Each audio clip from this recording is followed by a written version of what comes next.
ठंड में गरीब बहू का मटके में रहने वाला ससुराल। सुबह सुबह ठंड अपने पूरे जोर पर थी। मिट्टी का छोटा घर जिसकी छत पर डाली गई घास जगह जगह से उड़ चुकी थी और दीवारें भी झज्जर हो चुकी थी। निर्मला देवी फटे हुए स्वेटर और पुरानी शॉल में ठंडे फर्श पर बिछी चटाई पर बैठी थी और ऊपर से एक पतली सी रजाई ओढ़ रखी थी। फिर भी उसका पूरा शरीर ठंड से कांप रहा था। कांपती आवाज में वो अपनी बड़ी बहू से कहती है, आज फिर सिरहाने का बिछौना गीला हो गया। गोरी बहू, मैंने तुझसे कहा भी था कि छप्पर पर सूखी घास डाल देना। एक ही तो बिछौना है, वो भी भीग गया और ऊपर से सूरज भी दर्शन नहीं दे रहा, मानो उसे भी ठंड से डर लग रहा हो। माँ जी, कल तो मैं पूरे दिन कच्चे घर की दीवारों की लिपाई करती रही, उसी वजह से छत ठीक करने का समय ही नहीं मिल पाया। गौरी और निर्मला देवी की बात अभी चल ही रही थी कि तभी कुछ देर बाद छोटी बहू अवंतिका सूखी लकड़ियां और सूखी घास लेकर आ जाती है। अरे अवंतिका बहू, इतनी कड़कड़ाके की ठंड में सुबह सुबह कहाँ चली गई थी? माँ जी, ठंड दिन पर दिन बढ़ती जा रही है और अभी राकेश जी, मुकेश भैया और पिताजी भी शहर से लौटे नहीं। जब तक वो वापस नहीं आते, हमें ही ठंड से बचने का कोई रास्ता निकालना होगा। अवंतिका, अगर वो शहर से लौट आते तो उनकी कमाई से कुछ इंतजाम हो जाता। घर में ना ढंग की रजाई है, ना गद्दे, और ऊपर से ये घर भी झज्जर हो चुका है। शॉल और स्वेटर तो इतने पुराने हो गए कि उनमें ठंड भी नहीं रुकती। गौरी दीदी, ये सब छोड़िए, बुरे दिन हमेशा नहीं रहते। आज परेशानी है तो कल अच्छे दिन भी आएंगे। पहले छत ठीक कर लेते हैं, क्योंकि आज भी सूरज निकलता नहीं दिख रहा। ये शीतलहर हमारे लिए मुसीबत बन जाएगी। इसके बाद दोनों बहुएं मिलकर कच्चे मकान से बाहर आती हैं। चारों तरफ घना कोहरा छाया हुआ था। दोनों ने जगह जगह से फटे पुराने स्वेटर पहन रखे थे, जिनमें अब गर्माहट ना मात्र ही बची थी। इतनी ठंड में भी गौरी और अवंतिका छत पर चढ़कर सूखी लकड़ियां और सूखी घास जगह जगह रखती हैं, ताकि ठंडी हवाएं घर के अंदर ना घुस सके। दीदी, छत तो किसी तरह ठीक हो गई, अब शायद ठंडी हवाएं अंदर नहीं आएंगी। लेकिन इन दीवारों का क्या करें? ये तो बर्फ की सिल्ली की तरह ठंडी हो गई। शायद अभी हमें लिपाई नहीं करनी चाहिए थी। अवंतिका, दीवारों में जगह जगह दीवारें थी, इसलिए तो लिपाई जरूरी थी। हमें क्या पता था कि सूरज निकलेगा ही नहीं और ये दीवारें ठंडी की ठंडी रह जाएंगी। दीदी, दीवारों को भी बाद में देख लेंगे, पहले चाय नाश्ता बना लेते हैं। मैं मोहन को स्कूल जाने के लिए तैयार करती हूँ। अवंतिका चूल्हे में आग जलाती है और पतीले में पानी रख देती है। थोड़ी देर में पानी गर्म हो जाता है और वो उसी गुनगुने पानी से गौरी के बेटे मोहन को नहलाती है और स्कूल के लिए तैयार करती है। तभी मोहन पास में रखी अपनी फटी हुई ड्रेस को देखकर उदास हो जाता है और अपनी चाची से कहता है, चाची, मैंने आपसे कहा ना, मैं आज स्कूल नहीं जाऊंगा। आपको पता है स्कूल में सब बच्चे मेरा कितना मजाक उड़ाते हैं। मेरी ड्रेस जगह जगह से फटी है, स्वेटर भी नहीं, सब बच्चे कोट पहन कर आते हैं और मैं इतनी ठंड में ऐसी ड्रेस, मुझे स्कूल नहीं जाना। मोहन, मेरे प्यारे बच्चे, समझो, जैसे ही तुम्हारे पापा, चाचा और दादा शहर से लौटेंगे, हम तुम्हारे लिए नई ड्रेस और नया स्वेटर जरूर लेंगे। अभी थोड़ा सब्र कर लो। दादी, जब तक मेरी नई ड्रेस और स्वेटर नहीं आ जाता, मैं स्कूल नहीं जाऊंगा, बहुत ठंड लगती है। अरे मेरे फूल जैसे बच्चे, तुझे कैसे समझाऊं? घर में तो खाने के भी लाले हैं और तू चाहता है कि मैं तुझे नया स्वेटर दिलाऊं। कहाँ से दिलाऊं मेरे बेटे, कहाँ से? माँ जी, आज ठंड भी ज्यादा है, अगर बीमार पड़ गया तो खर्चा और बढ़ जाएगा। मेरा तो मन है कि आज इसे स्कूल ना भेजे। कल वैसे भी इतवार है, क्या पता परसों धूप निकल आए। ठीक है बहू, आज इसे स्कूल मत भेजो। मोहन आजा मेरे पास, तुझे अपनी शॉल में लपेट लूं, नहीं तो ठंड लग जाएगी। निर्मला देवी अपने पोते को सीने से लगा लेती हैं। उधर दोनों बहुएं चाय बनाती हैं। घर में जो थोड़ा बहुत आटा होता है उससे पराठे बनाए जाते हैं। सब मिलकर चाय पराठे खाते हैं। कुछ देर बाद ठंड थोड़ी कम होती है। बड़ी बहू गौरी आंगन में झाड़ू लगा रही होती है। तभी पड़ोसन सुनीता मोटा कोट पहने बाहर निकलती है और ताने मारते हुए कहती है, अरे गौरी, तुम्हें देखकर तो बड़ा अफसोस होता है।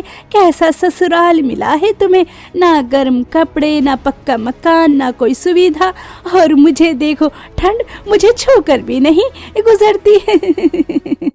सुनीता की बातें गौरी के दिल में तीर की तरह चुभती हैं और वो गुस्से में झाड़ू वहीं पटक कर अंदर चली जाती है। अरे गौरी दीदी, इतनी जल्दी झाड़ू लग गई? मेरे तो अभी बर्तन भी पूरे नहीं हुए।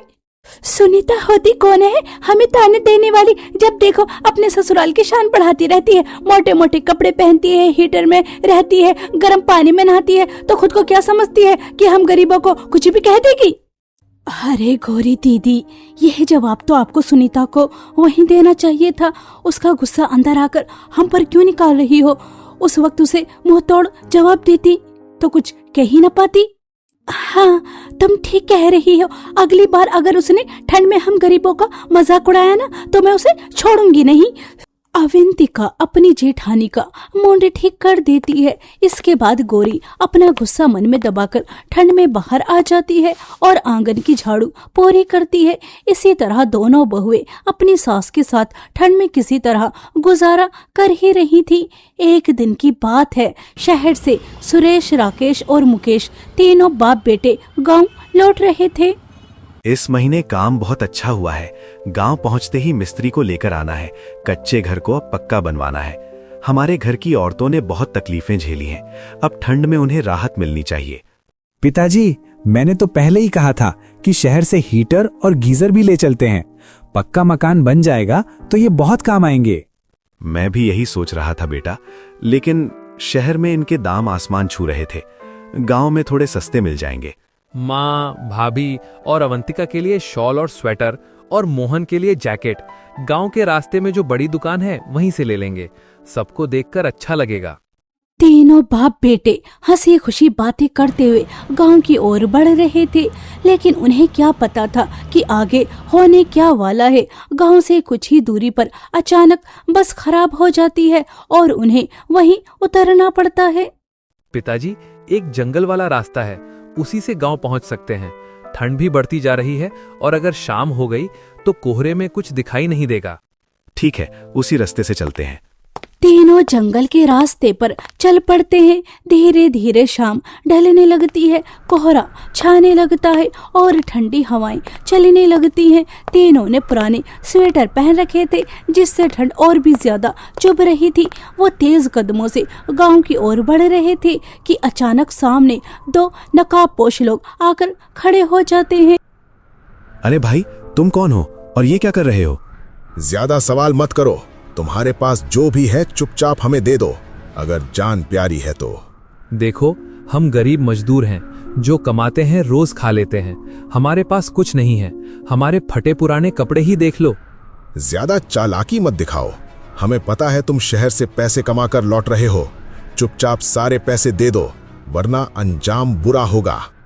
दोनों नकाबपोश चोर राकेश और मुकेश को बेरहमी से पीटने लगते हैं। वो अपनी मेहनत की कमाई देना नहीं चाहते थे। ये सब सुरेश से देखा नहीं गया। बेटो, पैसे फिर से कमाए जा सकते हैं, लेकिन जान दोबारा नहीं मिलती। इन बदमाशों को पैसे दे दो।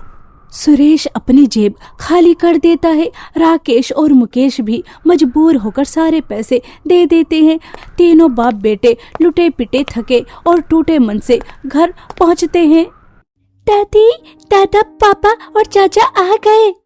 निर्मला देवी की नजर जैसे ही चौखट पर जाती है, अपने पति और दोनों बेटों को घायल हालत में देखकर वो घबरा जाती है।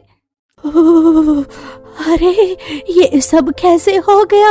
अविंतिका बहू, गौरी बहू, जल्दी हल्दी का लेप बनाकर लेकर आओ। देखो दोनों के घुटनों से कितना खून बह रहा है और चेहरे पर भी चोट के निशान। ये सब कैसे हुआ? सुरेश रास्ते में उनके साथ जो कुछ भी हुआ वो एक एक कर अपनी पत्नी और दोनों बहुओं को बताता है। पूरी घटना सुनकर तीनों का मन दुख और अफसोस से भर जाता है। अरे भगवान का लाख लाख शुक्र है कि उन्होंने तुम्हारी जान बख्श दी। माल लूट लिया वही बहुत है। अगर तुम्हें कुछ हो जाता तो हम क्या करते? ज्यादा दुखी मत हो। भाग्यवान, न जाने कितने सपने देखे थे हमने। सोचा था शहर से कमाई करके लौटेंगे, पक्का मकान बनवाएंगे, तुम्हें ठंड से बचाने के लिए अच्छे गर्म कपड़े दिलवाएंगे, और देखो आज खाली हाथ लौट आए हैं। पिताजी, आप तीनों जिंदा वापस आ गए, हमारे लिए इससे बढ़कर और कुछ नहीं। और रही ठंड की बात, अब तक भी तो किसी तरह गुजारा ही हुआ है, आगे भी गुजारा हो जाएगा। तुम दोनों कुछ खाने के लिए बना लो।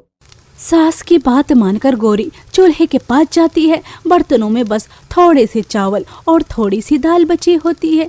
वो किसी को परेशान नहीं करना चाहती थी, इसलिए चावल पका लेती है और पतली सी दाल बनाकर सबको परोस देती है। सभी बैठकर खाना खाने ही लगते हैं कि तभी अचानक धरती हिलने लगती है। जल्दी करो, सब लोग घर से बाहर निकलो। मुझे लगता है भूकंप आ रहा है। हमारा कच्चा घर पहले ही बहुत कमजोर है। जल्दी बाहर निकलो। सुरेश, राकेश और मुकेश सभी को तुरंत बाहर निकालते हैं। सब खुले मैदान में पहुंचते ही हैं कि उनका कच्चा मकान भर भरा कर गिर जाता है।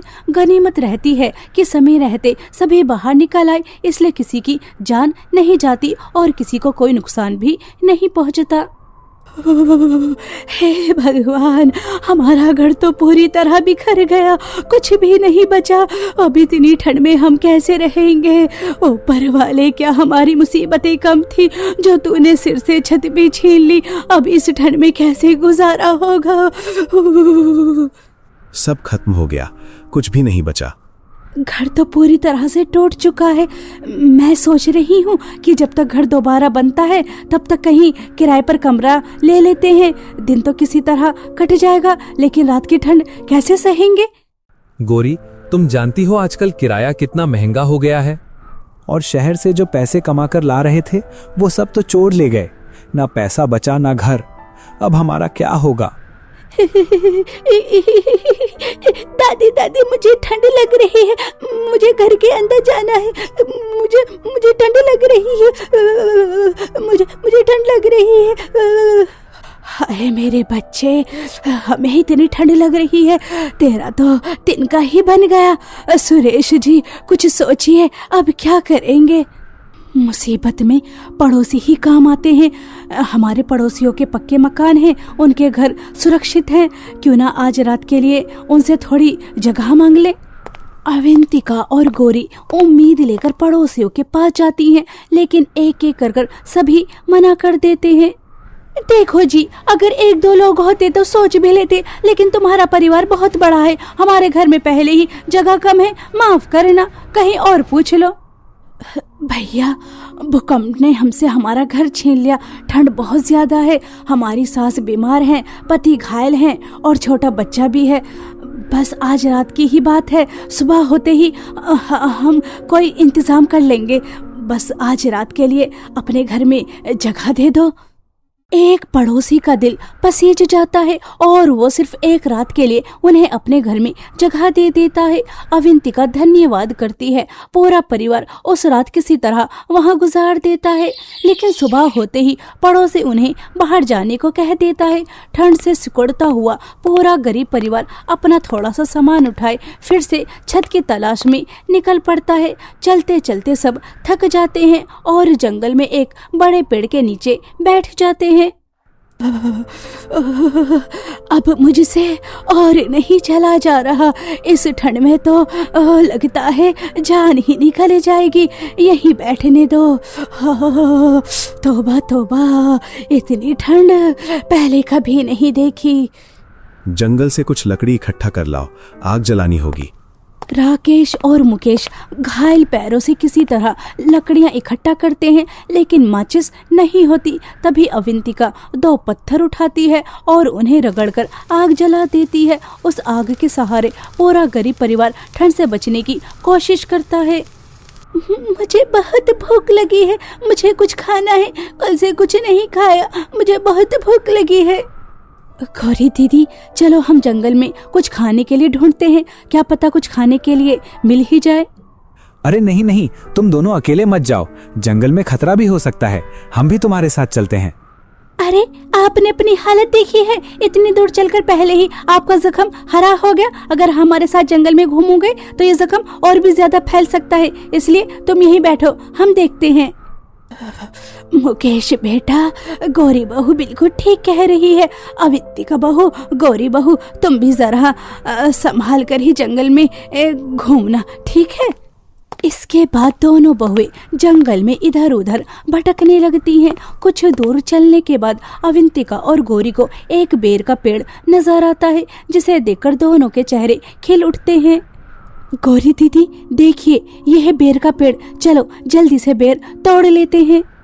दोनों बहुएं मिलकर पेड़ से बेर तोड़ती हैं और अपनी साड़ी के पल्लू में बांध लेती हैं। फिर वो अपने परिवार की ओर लौटने लगती हैं। तभी अवंतिका और गौरी को किसी के करहाने की धीमी सी आवाज़ सुनाई देती है। दोनों आवाज़ की दिशा में बढ़ती हैं। पेड़ के नीचे एक बूढ़ी औरत बैठी थी। उसने फटी पुरानी सूती साड़ी पहन रखी थी, जो जगह जगह से फटी हुई थी। ठंड से उसके दांत बज रहे थे, उसका शरीर कांप रहा था।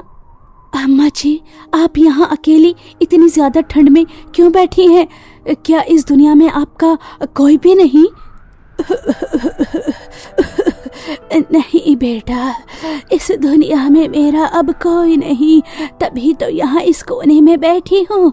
1 हफ्ते से कुछ खाया भी नहीं, ठंड से बचने की कोशिश कर रही हूँ, लेकिन ये ठंड है कि कम होने का नाम ही नहीं ले रही। ऐसा लगता है जैसे ये ठंड मेरे प्राण ही ले लेगी। बूढ़ी औरत की बात सुनकर अवंतिका का दिल भर आता है। वो अपनी फटी शॉल उतारकर बूढ़ी औरत के कांधों पर डाल देती है। फिर साड़ी के पल्लू से कुछ बेर निकालकर उसके हाथ में थमाती है। अम्मा जी, हम गरीबों के पास आपको देने के लिए ज्यादा कुछ नहीं, लेकिन ये मेरी शॉल रख लीजिए और ये बेर खा लीजिए ताकि आपका पेट भर जाए। अवंतिका, अगर तुम अपनी शॉल इन्हें दे दोगी तो तुम ठंड में कैसे रहोगी? ठंड तो तुम्हें भी उतनी ही लगती है। दीदी, मुझसे ज्यादा जरूरत शॉल की अम्मा जी को है। मैं तो जवान हूँ, किसी तरह ठंड सह लूंगी, लेकिन ये ठंड सह नहीं पाएंगी। इसके बाद दोनों गरीब बहुएं जाने लगती हैं कि तभी बूढ़ी औरत आवाज देकर रोक लेती है। बेटा रुको, मैं भी तुम्हें कुछ देना चाहती हूँ। और वो अपने पास रखा एक मटका उठाकर अवंतिका की ओर बढ़ाती है। अम्मा जी, मटके तो गर्मियों में काम आते हैं, ठंड में इसका क्या काम? वैसे ही पानी बर्फ जैसा ठंडा है, ये मटका हमारे किसी काम का नहीं, आप इसे अपने पास ही रखिए। नहीं बेटी, इस मटके को अपने साथ ले जाओ। इस ठंड में ये मटका तुम जैसे गरीबों के बहुत काम आएगा। अभी तुम्हें ये बेकार लग रहा है, लेकिन वक्त आने पर इसकी कीमत समझ जाओगी। गौरी दीदी, अब अम्मा जी इतने प्यार से दे ही रही हैं, तो मटका साथ ले ही चलते हैं, इनका भी मन रह जाएगा। अवंतिका मटका ले लेती है। दोनों बहुएं बेर और मटका लेकर अपने परिवार के पास लौट आती हैं। अरे तुम दोनों ने आने में बहुत देर कर दी, मुझे तो डर लगने लगा था कि कहीं तुम्हारे साथ कुछ अनहोनी ना हो गई हो। इतना समय कहाँ लग गया? दोनों बहुएं रास्ते में हुई सारी बात सबको बता देती हैं। छोटी बहू की दरिया दिली सुनकर सबके चेहरे पर हल्की मुस्कान आ जाती है। ये छोटी बहू तो शुरू से ही ऐसी है। एक बार घर पर भिखारी आया था, थाली में इसके लिए जितना खाना था वो सब उसे दे दिया और खुद भूखी रह गई। आज भी इतनी ठंड में अपनी शॉल उस बूढ़ी औरत को दे आई। अवंतिका, हमेशा कहती हो कि अच्छे कर्मों का फल जरूर मिलता है, लेकिन तुम्हारी अच्छाई का फल आखिर कब मिलेगा? गौरी दीदी, मैं दूसरों की मदद फल पाने के लिए नहीं करती, मैं तो दिल से मदद करती हूँ। मुझे अच्छा लगता है, सुकून मिलता है, बस इसी में मेरी खुशी है। अच्छा ये सब छोड़ो, अब ये सोचो कि हम आज रात कहाँ रहेंगे। हमारे पास तो कुछ भी नहीं है। गौरी और अवंतिका सबको बेर खाने को देती हैं। सब मन ही मन सोच रहे होते हैं कि आगे होगा क्या। कुछ घंटे बीत जाते हैं, रात हो जाती है। ठंड अपने चरम पर पहुंच चुकी थी, अंधेरा चारों ओर फैल चुका था। तभी अचानक उस मटके से हल्की सी चमक निकलने लगती है जो बूढ़ी औरत ने अवंतिका को दिया था। अंधेरे में मटके की चमक देखकर सबकी आंखें चुंधिया जाती हैं। अरे इस मटके को तो देखो, ये कैसे चमक रहा है। और देखते ही देखते वो मटका एक घर में बदल जाता है। मटके का घर देखकर सभी की आंखें फटी रह जाती हैं। तभी अचानक वहां वो बूढ़ी औरत प्रकट होती है। घबराने की कोई बात नहीं बेटा, ये एक चमत्कारी मटका है। इस मटके के अंदर तुम सब आराम से रह सकते हो। ये मटका अंदर से बिल्कुल भट्टी की तरह गर्म है। ये तुम्हें ठंड का जरा भी एहसास नहीं होने देगा। अम्मा जी, जब आपके पास इतना अच्छा और गर्म मटका घर था तो फिर आप खुद ठंड में क्यों कांप रही थी और आपने यह मटका मुझे ही क्यों दिया? अरे बेटी, मुझ पर एक श्राप लगा हुआ था और वो श्राप तभी टूट सकता था जब यह चमत्कारी मटका किसी ऐसे इंसान को मिले जिसने कभी किसी का दिल ना दुखाया हो और जो हमेशा निस्वार्थ भाव से दूसरों की मदद करता हो। तुम उन्हीं में से एक हो, इसलिए ये मटका तुम्हें मिला और आज मैं श्राप मुक्त हो गई। इतना कहते ही वो बूढ़ी औरत अचानक गायब हो जाती है। जब गरीब बहू का ससुराल मटके के अंदर जाता है तो अंदर का नजारा देखकर सब दंग रह जाते हैं। मटका अंदर से किसी आलीशान घर से कम नहीं था। गर्माहट ऐसी मानो जैसे ठंड कभी थी ही ना। बाहर से मटका और अंदर से महल। दादी, यहाँ तो बिल्कुल भी ठंड नहीं लग रही। ऐसा लग रहा है जैसे हम तंदूर के पास बैठे हों। कितनी गर्माहट है।